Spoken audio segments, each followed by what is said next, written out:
Welcome to the League of Legends Champions Spotlight, featuring Irelia, the Will of the Blades. Blade Surge is her first ability. It's a single target blink strike, dealing physical damage and applying on-hit effects. If it kills the target, the full cooldown and part of the mana cost is refunded. He-10 Style is a passive active ability. Just by learning it, Irelia will heal after every attack she makes. When activated, it adds bonus true damage to her attacks. Equilibrium Strike is Irelia's third ability. It's a short-range, single-target nuke that normally slows her target, but if Irelia is more damaged than her foe, the spell will stun instead. Irelia's ultimate is Transcendent Blades. After activating it, she has a few seconds to shoot 4 daggers, which hit enemies in a line. These daggers also return health to Irelia based on their damage dealt. Finally, Irelia's passive is Ionian Fervor.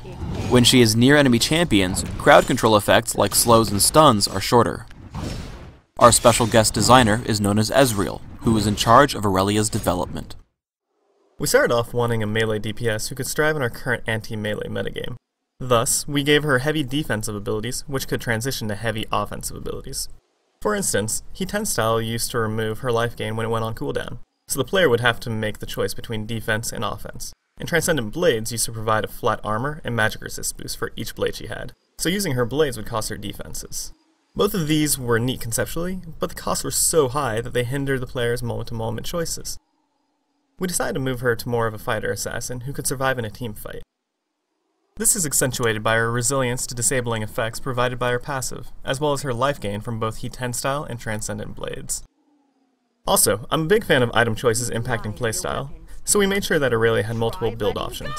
For example, Irelia becomes an amazing chaser by purchasing a Frozen Mallet, a great burst assassin by going standard damage items, and my personal favorite, Irelia can become a lifesteal tank by getting a Spirit Visage and either attack speed or lifesteal items. I set up Irelia as a jungler. I have attack speed everywhere except flat armor seals, with 2109 masteries, smite, and ghost. I open up with an Elixir of Fortitude and 5 health potions. For your jungle pattern, take out the wolf camp with smite, and use He-10 Style to clear the golem camp as well. Immediately run to the enemy lizard camp, but run around the far side because it's safer if your enemies use wards, and you have the possibility of ganking the opposing jungler depending on his pattern. This should allow you to gank top lane by 3 minutes 30 seconds, with a slow from Lizard and a stun from Equilibrium Strike, with Ghost available as well.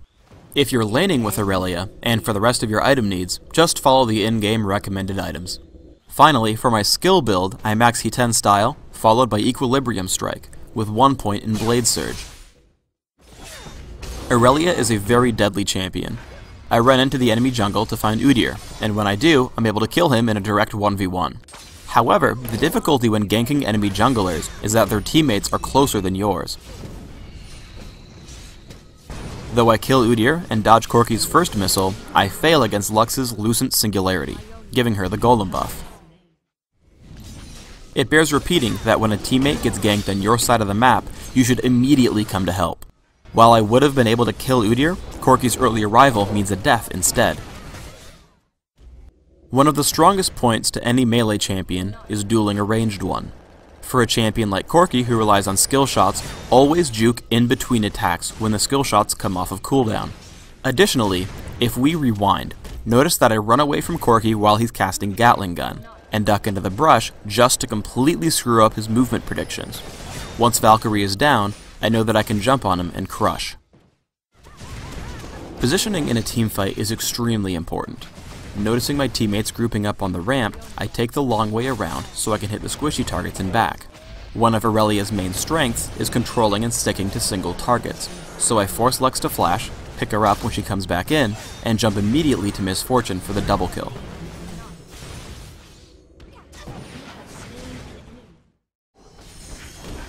Let's show off some more tricks. Blade Surge into an immediate Equilibrium Strike gives me a stun. But the major point is how I move between attacks so that I can be in front of Lux for when she recovers from the stun. Unfortunately, Frozen Mallet Udyr just barely keeps me out of range for the follow-up, but without his help, I could have taken her down even through Light Binding and Lucent Singularity. For those times where you're having trouble sticking to an enemy, Transcendent Blades will come in handy. Because shooting them doesn't affect your movement, it's a great finishing skill. Even though Corky flashes and I'm rooted, I finish him off. And later with Misfortune, I get her after she flashes as well.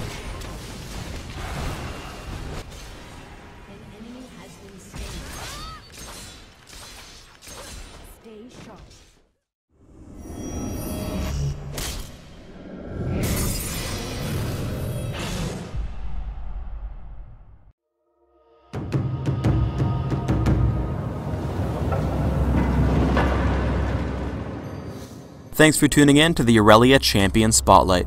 I encourage you to use Irelia against your enemies, because they will not prevail.